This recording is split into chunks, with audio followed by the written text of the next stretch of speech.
Welcome inside episode 706 of the Locked On Senators podcast. I'm Ross Levitan on the outskirts of enemy territory in Winnipeg, Manitoba. Alongside Brandon Pillar up in the Blue Mountains, and the Ottawa Senators took care of business against the last place team in the Eastern Conference, beating the Columbus Blue Jackets by a score of 4-0. And it's a Wednesday episode, so it's time for a SensCentral citizen. Today, it's the man behind the @OptimisticSens account on Twitter. All that, and it's World Junior Semifinals. This is the Locked On Senators podcast. It's your team every day. Your Locked On Senators, your daily podcast on the Ottawa Senators. Part of the Locked On Podcast Network. Your team every day.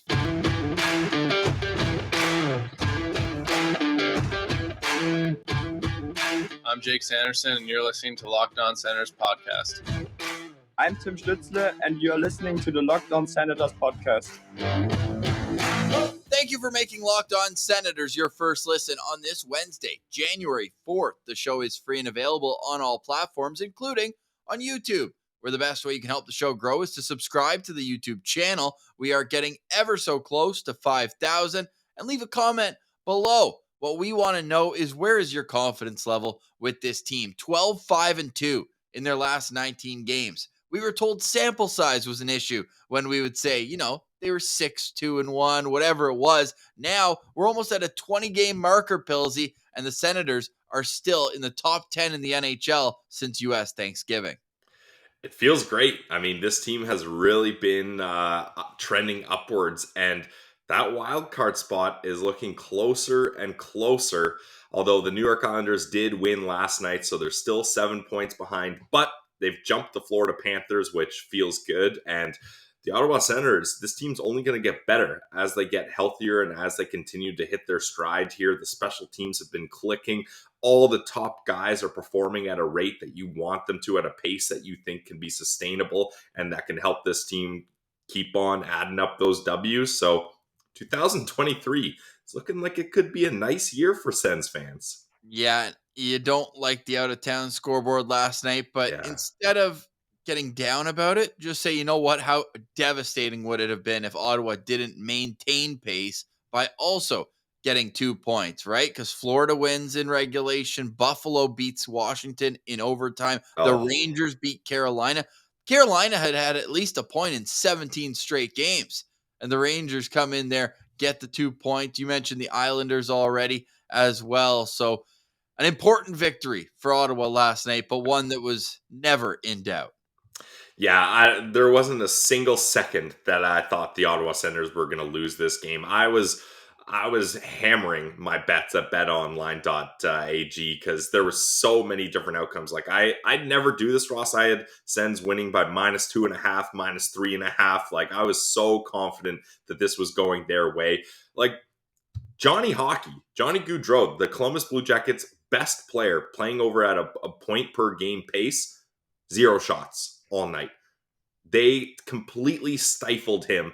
And Patrick Laine, he had one decent chance, but they had a breakaway. It was Eric Robinson. They had a 2-on-1 with Sillinger and Rozovic, but Forsberg just stood tall in this game. And sure, it's a last place team that gets 22 shots, but you still got to be sharp in those big moments, and Forsberg did that. So now both Ottawa goalies have a shutout this season. Feels really good. And Anton Forsberg, only his second shutout as a member of the Ottawa Senators. Did that surprise you at all? A little bit, yeah. But also, I mean, Anton Forsberg has been with the Senators through some rough times. And of course, his other shutout with the Sens was Brady Tkachuk's first career hat trick against the Tampa Bay Lightning. Also a 4-0 victory. Amazing. Anton Forsberg is now 32-29-7 with the Sens with a .915 save percentage. Super impressive. Great to see for him, and a revenge game of sorts, as I tweeted out a photo of him with his Columbus Blue Jackets gear on. I did the same when Derek Brassard got a goal, right? We were talking about how he went 9 straight games without a point, and now look at him. Assist against Buffalo, and now he gets on the score sheet against Columbus. So hopefully he can continue to add some depth scoring, at least until Mathieu Joseph comes back. It looks like he's the closest of the injured players to returning out front between him, Tyler Mott, and Josh Norris. most notably. What else stood out for you in that game? Obviously, Timmy was flying out there, putting guys in spin cycles. He had that great release right off the face-off, got an assist as well. Claude Giroux on pace for 77 points. How are you? Would bring him Yeah. exactly to 1,000 on the year. Lots of great storylines to go to. Which one was most standout to you? I think this was Timmy's game, like you mentioned. Like he just had the puck on a string all game. I think probably the second spin move on Goudreau on that shift was a little unnecessary. Like even Goudreau's like, dude, like what are you doing here? But I mean, it dazzled nonetheless. And Sens fans, like you could hear the oh, like when he pulled that off in the arena and that shot off the face off, like he's killing penalties really well. Like he's not just out there as a guy that an offensive threat. Like, oh, maybe if you block a shot, here's a guy that can get speed and score on a breakaway. No, he's out there doing the proper defensive things. He's getting sticks in lanes. He's got good gap control on the PK. I mean, Timmy Stützle, for him to be doing what he's doing still in his entry-level contract, that just makes myself and other Sens fans so happy that this deal got done. And maybe other people around the league that don't really know Timmy's game are being like, wow, overpayment, blah, blah, blah. Nah, we know what we got here, and it's only going to get better. Like, even where he's at right now, Ross, is worthy of his contract. And he's just beginning to start to scratch the surface of what I think this kid can do. Timmy truly is a superstar. 8.5 more years, Sens fans. Lock it in. Get the jerseys ordered. This kid is coming. I put a little bait out, and I'm surprised nobody really bit in terms of like really arguing me. Some people are like, oh, damn, eh? but I was like, when does he start getting his heart votes? Obviously, a little premature for that, but we've been calling him a superstar since the day before he got drafted. So why not get the ball rolling on the inevitable that Tim Stützle will be an NHL-wide league star sooner rather than later? He doesn't even play under 20 minutes a game now. Like he is out there over 20 every single night, including last night where he probably didn't even have to be because after that second period, it was just cradle at home, fluff the pillows. It's time for bed for the Columbus Blue Jackets en route to their 8th straight loss on the road. So it is important to say that the Columbus Blue Jackets are a bad hockey team. Yeah, I mean, this was a can't-lose game, and the Ottawa Senators did not lose this game. The win streak continues here, and perfect 2-0 record in the new year. You love to see that. And now they get a couple days rest before Seattle comes to town on Saturday, Ross. Thank God nobody can give me crap for putting can't lose in the vertical quick YouTube shorts we do before each and every game. They said, hey, this one's on you. This one's on you. No. So credit to Ross for the win is what we're saying here. Well, credit to me, my key to victory, let them take penalties. Guess what? Ottawa goes 2 for 6 on the power play. So, no, I'll take credit for both if you're offering, sure. Yeah, I mean, hey, I gave you credit in the postcast. You can check the game tape and you'll see that. But your key to victory was a big part of this. And so was mine, Ross. I did not want the Ottawa Senators to score 1 or 2 goals and just chill. They kept it going. They kept the pedal to the metal and they kept pushing. And they outshoot the Columbus Blue Jackets 34-22 and win 4-0. And yeah, you mentioned it. That second period, you just knew things were going to open up here. The Sens were getting chances. They were getting close. They were dominating puck possession. So this is a good game for the Sens. Yeah, it's a last place team, but you still got to show up. You still got to beat these teams. They're professionals on that other side too. They got pride they're playing for. They're playing for contracts. They're trying to win games too. But this was a roster that the Ottawa Senators should have beat up on, and they did just that. And they're doing a lot of damage on special teams of late. Since U.S. Thanksgiving, that 12-5-2 record in those 19 games, not only is their 32.9% power play second, only behind the Edmonton Oilers in the National Hockey League, ahead of the Tampa Bay Lightning. That's who they're sandwiched between right now. Nice. You think those teams have offensive talent? Yeah. How about the penalty kill being only behind the Pittsburgh Penguins and Tampa Bay Lightning? That to me is, I think, just as, if not more impressive when you consider that at the start of the year, Tyler Mott and Mathieu Joseph, that's 2 of your 4 forwards that typically kill penalties out of the lineup. Tim Stützle steps up. Even like Josh Norris would kill penalties Mm-hmm. as well. So that's 3 guys who you rely on in those situations. They're getting contributions from everybody stepping up in different roles. Even Austin Watson now back-to-back games with a goal. And I know you talked about this on the postcast, but I have to give credit to Travis Hamonic. That block shot at the end of the game was for one reason only, his goalie. That is a team mentality block saying we are getting a team shutout here. This is not, I don't want to win 4-1. I want to win 4-0, shut him out, get Forsey feeling good. So I think that was a deserved goggle giveaway for Travis Hamonic last night. Yep, I agree. And I don't know, maybe there's some kind of like in-house beef between Claude Giroux and Hamonic, because he's like, I hate to do this. I hate to give it to this guy, but I got to give it to Hammer. That was great. You know what I think it is? I think they're having a little beef, and maybe we have to pull, as stats guys here, as math guys, Pilsy, we're going to have to pull out our old pen and paper.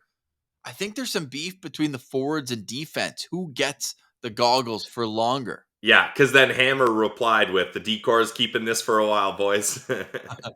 All right, so we'll have to do some crack That's math. awesome. Who's had it longer this season, the forwards or the defense? If anyone already has the answer, let us know either here in the comments on YouTube or on Twitter at SensCentral. We're on Instagram as well, LockedOn.Senators. Coming up on Locked On Senators, we have our SensCentral citizen at Optimistic Sens. No better time to have an optimistic fan on than when the team's streaking and winning games. And then we'll wrap up today's show with a little World Junior preview. And Jakub Vrana is on waivers. All that's coming up next on Locked On Senators. Today's episode is brought to you by our friends over at BetOnline. And Ross, they certainly are my friends after last night. I felt it in my bones. Not even the Pilsy mush could mush the Senators in this game. And I went in at BetOnline in multiple different spots. And you can do that too. It's not just moneyline Sens win or lose. You can do over-unders, period over-unders. I hit the second period over on that one because I knew they were going to bounce back and absolutely crush it. You can do player props. Brady Tkachuk shots. That always hits. It did yet again. There's so many things you can do with BetOnline Sports Gambling, and they are the trusted online sportsbook of the Locked On Podcast Network for a good reason. You can find all the latest odds, totals, scores, updates, news, whatever you want. Get your info at betonline.net so you're all ready for your sports gambling. And it's not just hockey. You can check out football, basketball, boxing, golf, UFC, whatever you like, they got it. So go to the website today or use your mobile device to learn more about the trends and action. Guys, it's betonline.net where the game starts. All right, now here is this week's SensCentral citizen. It's the Optimistic Sens. All right, we now welcome on this week's SensCentral citizen. It's Trev. You can follow him on Twitter at Optimistic Sens or Sensing a W. And we had this plan before yesterday, but we're coming off a big win. Trev, great time to have an Optimistic Sens fan on right now, eh? Good times. Absolutely. What a win last night. Sitting watching with my 3 boys, and they had a little buddy over, so we were pumped. What a great game. That's awesome. We're going to get into today's team, but I always want to start out these SensCentral citizen segments, winding the clock all the way back. Are you a day one Sens fan? What's your origin story in following the team?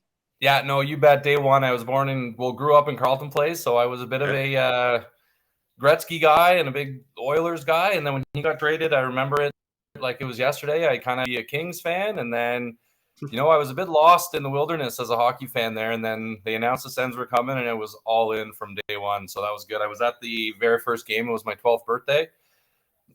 It's October 8th, 1992. So that big win over the Habs, and I've been just absolutely sold ever since, no doubt. Yes, I love talking to people that were at the first game. Like, to just describe that atmosphere, especially as a 12-year-old kid. That must have been unreal, just feeling all that emotion and all that excitement. What are your memories from that game? Yeah, well, I just remember I went with my dad. Sorry, say that again, Ross? Oh, I was just going to say, that's a core memory you're building right there. Yeah. Unbelievable. Yeah, I went with my whole family. My dad and I had seats. Remember at the Civic Center, the lower bowl there, like they were at the back 2 seats just leading up to the concourse. My mom and sister were across the thing so we could see them. And yeah, I just remember the place going crazy and how exciting it was every goal that went in, and every that little bit of time after the game when everyone was fired up for the celebration. Didn't last long there that season, but the first game was incredible. And believe it or not, the next morning, my sister and my mom were on the front page of the Citizen in the stands across the thing from me. So it was pretty cool. Nice. Was that article where it's like maybe Rome was built in a day? Is that the one? I'm not sure because I don't know if that was the Sun or the Citizen, and I could be wrong about which paper it was, but I just remember they were right there. Yeah, both kind of freaking out. My mom and sister. It was pretty cool. That's awesome. Amazing. I feel like we've almost got like a section full of people who have been at that game, Pilsy. Eh? Like Dr. Bob was just there. It's amazing memories. Yeah, and I swear it's true. I swear it's true. Some people do that I was there thing, but no, I was there. I believe you 100%. I got a leather belt for my birthday that day, and I still have that belt today. It's a Roots leather belt, and I still wear it. Nice. We got a W that night, so I still wear the belt. That's amazing. 1 game, 1 win. The franchise is undefeated. Who was your first favorite Ottawa Senator? Well, thinking back on it, I knew you guys were going to ask me, and I was thinking about it. Like the first names that come to mind for me were like Dag and Yashin, just sort of the stars. But I so into Mike Peluso in that first season. Like that guy was an animal. He would fight. I think he had 15 goals in that first year as like an absolute, maniac on the ice. Still put up 15, and he'd get his shirt and pads right off for his fights. I can remember, and yeah, I loved Peluso. And then moving on a little bit later, it was like Andreas Dackel, and then of course Alfie when he got there, and then into high school and that it was Fisher with his political leanings notwithstanding now, but him and Nealer. I was a huge advocate for retiring 25. I'm so pleased that they did that, even though a lot of people are questioning it. I love it. And yeah, that was sort of the core crew for me. I love that. I want to go back to Mike Peluso, though, because he only played 1 season in Ottawa.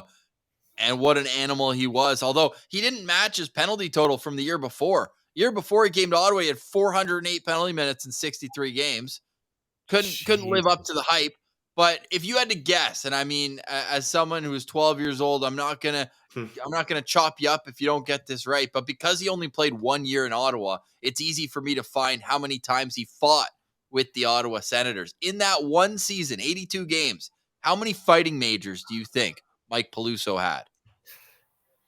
Right off the top of my head, my first guess is 8. 24 fighting majors.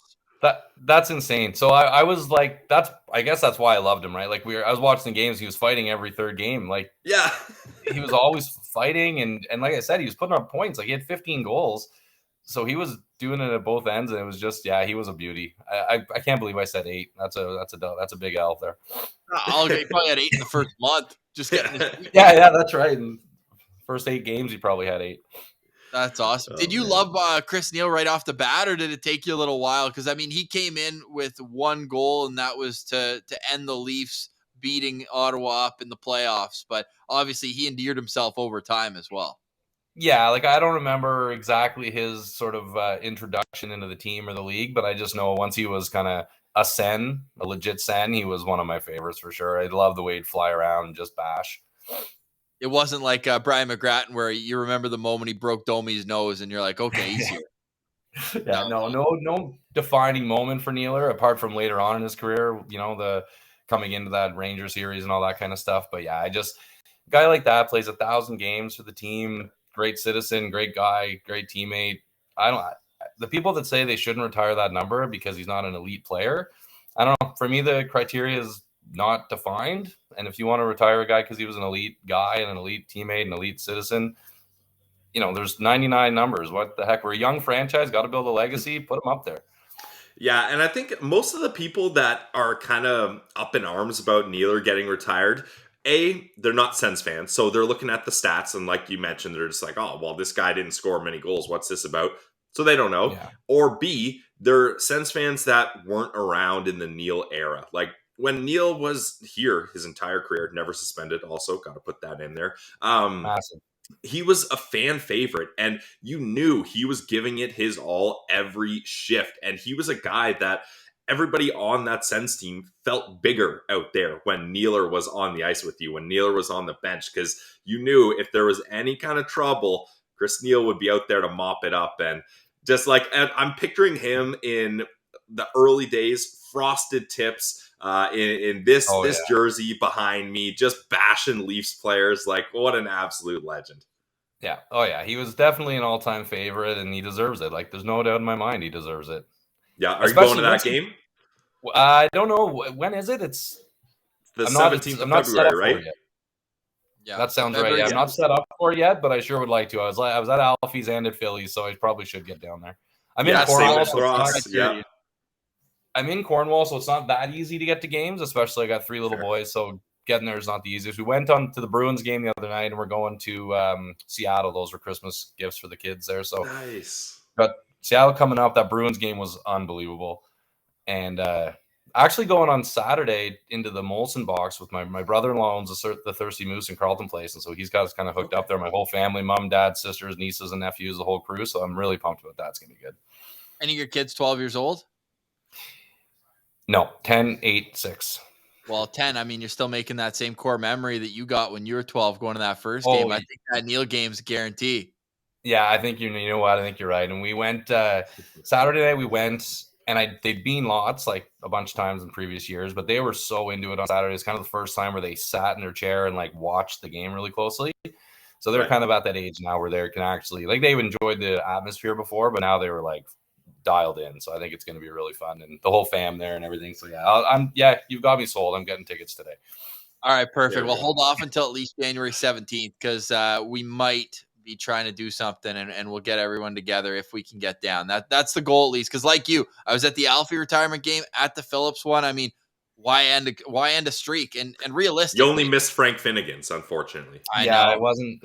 I might have been there. Didn't they do it on the first night? Oh yeah, there you go. Oh my God, man, you have to go to the Phil or the Neil game now. You have to. Yeah, it's sold. It's done. That's hilarious. So I think said that as a joke. Wow. Another reason too. I mean, this is gonna be the 3rd retired number in a 4-year span, but I don't think we're gonna see another one until potentially one of the guys who are out there starring on their 1st or 2nd contracts right now. Yeah, very, very curious to see what they do if they do EK, and Craig Anderson's a possibility as well. And I'm a guy, like, I wouldn't even, I know nobody agrees with me on this, but I wouldn't even hesitate, or maybe hesitate, but I wouldn't completely rule out doing Spezza either. Like, he was so good for so long, point of game there for that, like, quote, like mini dynasty, I guess you call it, like the closest thing we had, like good string of teams for a long time.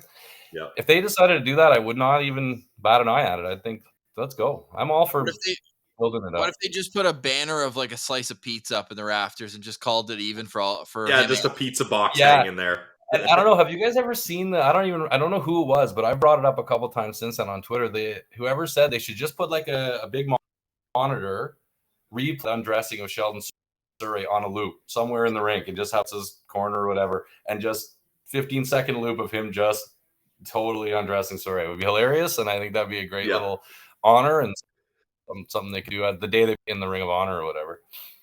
Yeah, I like that. Are you retiring either 65 or 41? Oh, yeah, I think so. Like the 41, I think first, believe it or not. I don't know, the way EK left, and I know it's nothing to do with him, but it just felt unceremonious there, and not the greatest of terms. So I don't know. I mean, obviously, I have no doubt about his ability as probably the greatest player we've ever had. Long there a while, but to leave midway through your career, and again, not his fault, but I don't know. It's a tough one. Again, I wouldn't be upset with it either. I feel like those are Ring of Honor guys. Yeah, I'd have a hard time deciding. I think 65's up in the rafters. This guy's a 2-time Norris winner. Yeah, and I think they probably will. Just if it was my own choice, it would take some thought. That's all. Yeah. Oh, and some time. Like, I think I've tweeted out. I think he's playing another game for the Sens. Whether it's after that's the thing. If he comes back and finishes his career, done deal for sure. Yeah. All right. Well, let's move on to today's Ottawa Senators, because I think a lot of excitement there. We're just talking 5 guys, point per game, or there with around. Like, who's been the biggest treat for you to watch as a fan this year? Well, without a doubt. I mean, you go down the line, it's amazing everywhere. Like, I love watching Stützle. What he's done is just incredible. Brady, he's on a little bit of a down time right now, but he lights out. But without a doubt, Giroux has just blown me away. I did not expect him to be this good at all. Like, I remember listening to like Mathot earlier, and he kind of got in a little bit of hot water with Giroux there for saying, he's a little bit older. What do you expect to get out of him? I was kind of feeling the same way. I was like, it's a great acquisition. He's a good leader, but man, is he just lighting it up? Like, is he on 3 2-point games in a row, or at least a couple? And he's had a bunch of them, and he's just around it all the time. And if I was one of those players, one of those 22, 23, 24-year-old players, I would not want to disappoint Claude Giroux right now. Yep, I believe So, Ross. That's his 11th multi-point game. 11th season? multi-point game. Yeah, he's definitely the biggest bright spot for me, like the biggest surprise. I saw this coming with Stützle. It's fun to watch, but I did not expect Giroux. You weren't buying into my propaganda, Trev? Come on, buddy. Well, I was hoping, and I knew he was going to be good. Like, I knew he was a great player. I knew he was good, but I also knew he was 34, and I don't know. He was just blowing me away. It's awesome. Just great. It's so fun. The way he plays is fun. It's so smart. And I knew he was a good player, and I've seen him play, but I've never watched him play closely ever before. Like, I'd see the Flyers, and they'd come around, watch playoff hockey, and see him and go, he's good. But to just watch the little things he does, it's awesome. And to be, like I said, to be a Stützle or one of those guys watching him play, it's just so good for the future of this team now. It's unbelievable. This leads right into my final question for you. I know Pilsy's got one too, but we've been having the debate this week. Tomorrow, we find out who the Sens All-Star representative is. We had some debate whether it's Giroux, Stützle, Brady. Like, where are you going as the one first player? There could be more. We're going to get the fan vote heavy on Giroux if he's not the initially named All-Star. But where are you going as the first pick for the All-Star game for the Ottawa Senators? I would go with Stützle. Just the way he's playing, the dynamic nature of those games, speed and the skill and stuff, like, it just kind of fits the All-Star game. I also, G would, I'm sure, appreciate it. He's been there a whole bunch of times. I'd love to see a young kid go down there and light it up. But Giroux is also the reigning All-Star MVP, so yeah, that's a good point. And I would love to see, just G being even talked about in it is amazing. But right now, if I had to choose, I'd take the young gun there for sure. Yeah, and Timmy's just so much fun. Like, that interview he did after the game with Claire Hanna, and right away he's like, this is all for the fans. Like, thank you for supporting us, and like he's just a good kid through and through. So Timmy's my vote without a doubt. And if I could get a second guy in, Claude would be a great option. Now, and aren't those interviews amazing though? Oh, they're so good, because especially when like the fans are sticking around for those. They're not just going home. Like, they want to hear the players talk. They want to hear it all. So just all around. They all tend to address the fans directly too. Like, it's like, thank you guys. Like, he's talking right to us. Like, I was at the Bruins game, and it was so cool. Yeah. And the thing is, like, you think about it, Tim Stützle played a bunch of his games with no fans. You think he notices a difference between the COVID empty barn and a full barn? You feel it. Yeah. Oh yeah. Yep. Now, final question for me, Trev. I love getting people's opinion on this. What is the next Ottawa Senators jersey you're going to buy? Which color and which name on the back? Well, I've got a reverse retro Stützle, so that's taken care of. I got a black 2D Kachuk. Which reverse? I think I don't have the C yet. I got to get it stitched. I bought it at Adidas like just before they named them, so I'm still looking to get it stitched up. So I need that. But I would probably, because I don't have one, I'm not the biggest fan of the new reverse retros. I'm talking about the red reverse retro I have a Stützle. The new one, I don't love it, but I think I'd go white Sanderson. Nice. I think he's going to be an absolute beauty for a decade at least here. So I like to try to get guys I think are going to stick around. So, Stützle and Kachuk are signed up. Let's get Sanderson signed up and nice big wave. Let's go. I love it, man. This has been an awesome chat. Everyone go make sure you're following him on Twitter at Optimistic Sens. I mean, who doesn't want good vibes? And you're full of them, even though your profile picture has the ugliest jersey in league history in it. We'll leave you off. I like for those. That. You mind if I just mind if I give one quick shout out to the whole entirety of Sens Twitter, man. Like, when I was the pandemic, I had like a personal Twitter account, but I was always kind of searching for Sens and seeing all these Sens accounts. So I was like, I'm going to make a Sens account and just kind of dive into it. And it got me through that pandemic. And you guys broadcasting every day with nothing really to talk about, it was amazing. And that whole Sens community, even the ones I've clashed with, I take pride in trying to massage those clashes and turn them into something positive. And overall, the whole Twitter community with the Sens has just got me through that pandemic and got me really reinvested in the team. It's just been really fun. So thanks to everybody that's followed me or posted cool stuff or whatever. So cheers to everyone. I love it. And shout out to the Thirsty Moose in Carleton Place, right? Yeah, right on. Thanks. Go down there. It's a good spot. Absolutely. Awesome, Trev. Really appreciate you jumping on as a citizen. As I said, everyone go give him a follow on Twitter. We look forward to doing this in person ahead of the Chris Neil retirement game. Let's do it. Absolutely. Cheers, boys.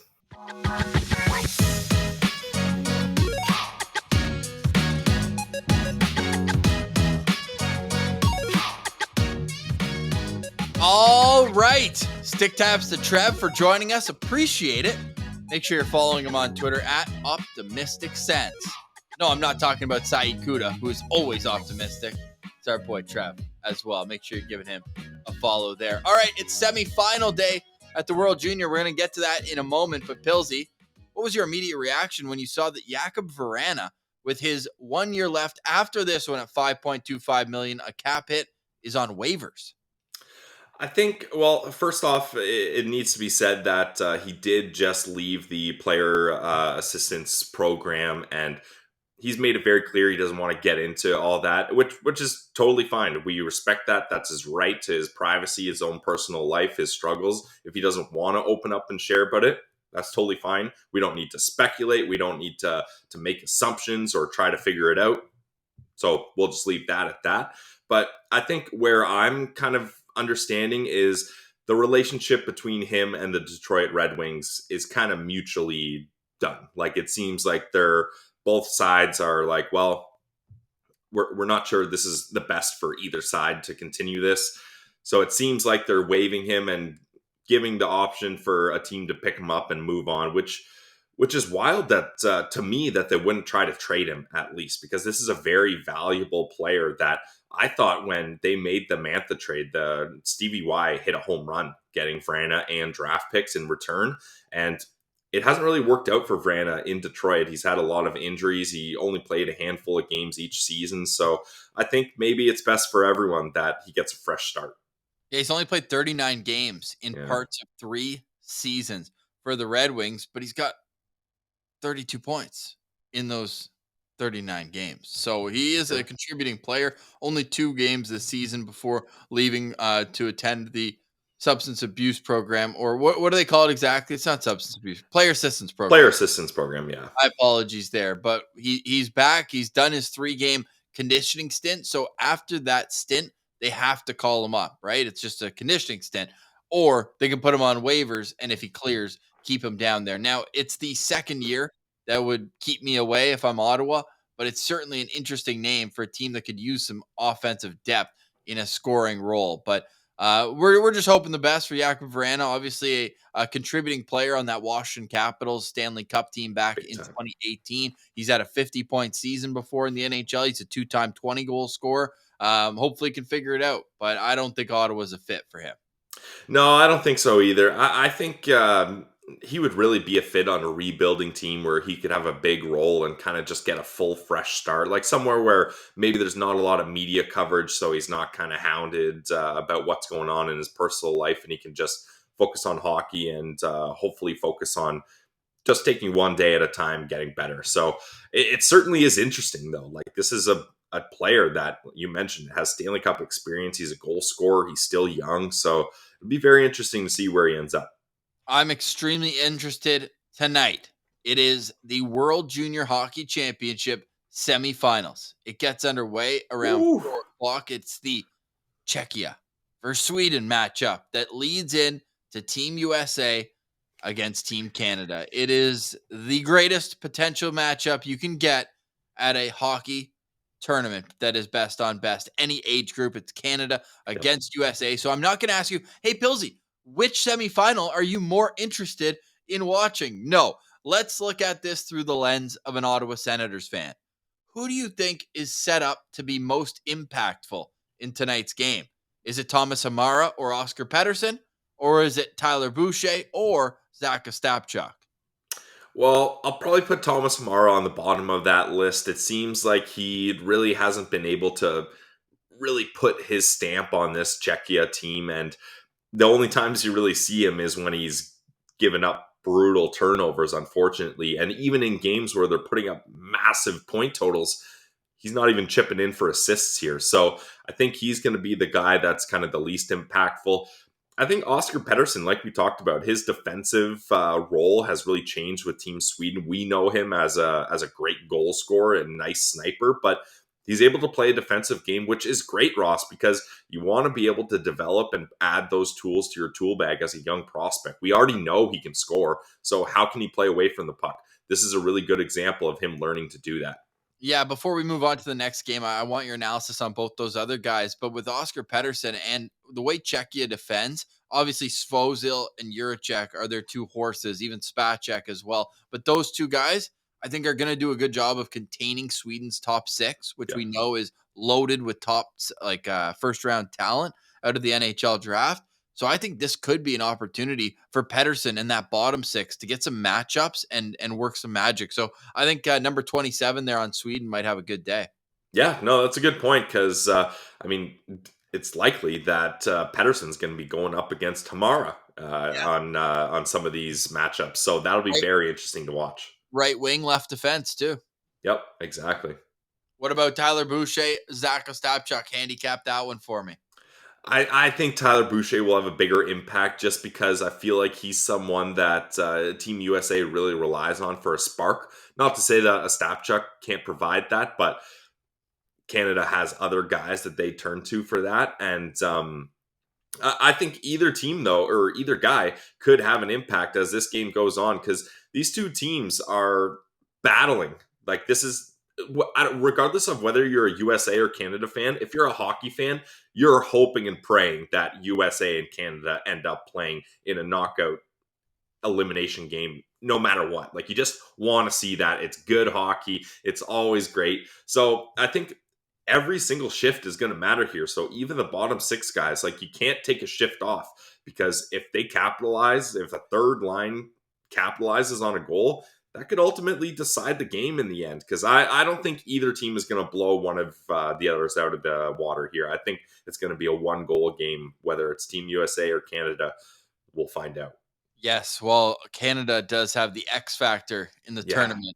Connor Bedard, cheat code. I like what Thomas Milic, Canada's goalie, said. He goes, it almost looks like he's just button mashing on an Xbox controller. And then all of a sudden, that's like the step ahead. We talked yesterday. We said Kent Johnson's like a video game player. Connor Bedard's a video game player where you're just pressing every button at the same time and somehow it works. Yeah, Kent Johnson is the video game player where you bump up all the stats and he's really good. Connor Bedard is the video game player where you bump up all his stats and then turn down the difficulty of all the opponent players and the computer players. Because it was crazy. Him just being like trying to fire the puck on net. He can't beat the Slovak goalie. And then he's like, you know what? Screw this. I'm just going to dance through every single player. And then I'll dance through the goalie as well in overtime for the win. Incredible. Heartbreaker Selly on top, too. Yeah. Solid. After the game, Ottawa native Brant Clark, defenseman for the Los Angeles Kings, said, I think we match up well against United States because they don't like to play physical. I know he hasn't really necessarily been this tournament, but verbal meme, Michael Jordan, and I took that personally. Tyler Boucher, I think we're going to see a physical game presence from him in tonight's matchup. Yeah, or verbal meme, the Kool-Aid man busting through the wall. That's Tyler Boucher. Oh, you want physicality? Boom. All right, here we go. All right, to end off today's show, I think we have to touch on briefly the fact that the Senators are off until Saturday. Are you positive, negative, or neutral on the 3 days off for the Sens? The longest break they've had, I want to say, Christmas. Does Christmas count, though? Because everyone's traveling. Like, guys are going home to see their family. Like, it's a bit of a gong show. It doesn't feel like a rest. This, I feel like it's going to be a proper day off, and they're just going to be able to kind of reset going into the week. And especially, Ross, the fact that they're still at home. Like, Columbus was at home, and now Seattle's at home. If they're traveling, it kind of makes those days off a little bit different. But now they can just spend time with their families at home, just chill, recover. Hopefully we see Matthew Joseph back.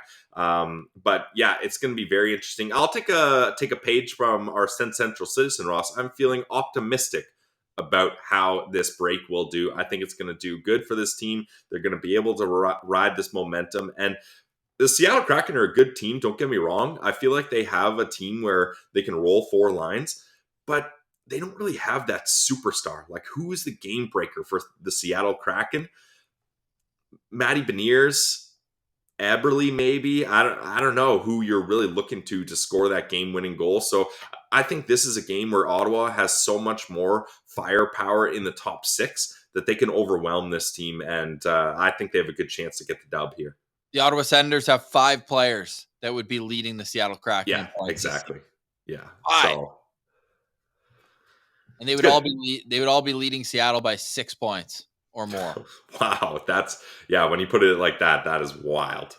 I think what's really wild is, I'm going to pull it up right now on YouTube because I think it's that impressive right now with what's going on with Ottawa. And by the way, a lot of great discussion coming from our All-Star episode. And I think I'm starting to change my tune a little bit. I know Brady's the leader of this team, but it's resonated with me what you told me, where it's like Timmy is like an electric All-Star type player. And he's just so solid. 8-game point streak right now. Is it 8 or does he have 8 points? I think it might be 8 points in 6 games as I'm pulling that up right now. I want to get crunch the numbers here for the good people out there. It is 8 points during a 6-game point streak right now for Tim Stützle after going 3 games without a point at all. So good on Timmy for getting back in the point column. Back-to-back multi-point games for both Tim Stützle and for Claude Giroux right now. So the guys are coming, and I think a nice kind of bonus is, how about Jake Sanderson? Just slow and steady wins the race in terms of his offensive numbers. Defensively, he's been great, but 14 points now. If he could hit 30 on the year, that's a nice rookie. Solid.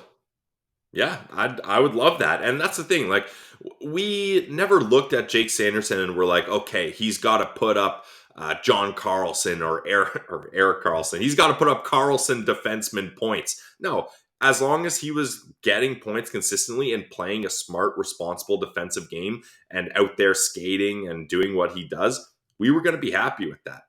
When was the last time, and if you're watching on YouTube, we have the team stats or the player stats up where they had this type of punch offensively? Like, this team is, they're humming. They've got 5 players who are at a point per game, give or take 1.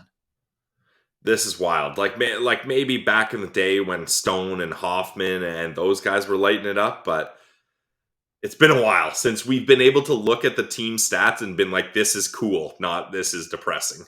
Amazing. Well, hopefully they can continue that. They are halfway through a 4-game homestand. Saturday, they will take on the Seattle Kraken, and Monday, the Nashville Predators. And talking about former Sens, Matt Duchene, Mark Borowiecki still on the sideline injured, but it'll be great to see Duchene back in the nation's capital. Boy, things have changed since the last time we saw you, Matty. Yep, big time. Tomorrow, we're going to have a breakdown of the semifinals. We'll discuss what goes on there. It's also a back-to-back. The final of the World Junior is tomorrow. So we'll have a full preview of that and get into some more Sens topics as the Senators will return to the practice ice. I'm going to pull up the time here. We're going to be recording nice and early here, but the Ottawa Senators will practice. They're practicing today at 11:30. So I don't know if we'll get any news out of that, but if we do, we'll bring that to you on tomorrow's Locked On Senators. Pillsy, any final thoughts on today's show? Final thoughts. Unlike our friend Lalim's Martian, I am fully bleeding red and white. No blue in that. Go Canada, go. Obviously, we want Tyler Boucher to have success, but not over Team Canada. It can't happen. And especially when Canada's hosting the tournament, we want to see them get gold. So I'm all Canada, baby. Let's go. Give me a prediction. I know you said you think it's going to be a 1-goal game. 4-3 overtime. Bedard gets the winner. Holy, I don't know if my blood pressure can handle another overtime. How about you? What's your prediction? I'll say 5-3 with an empty netter. Okay. And Tyler Boucher gets 1-1.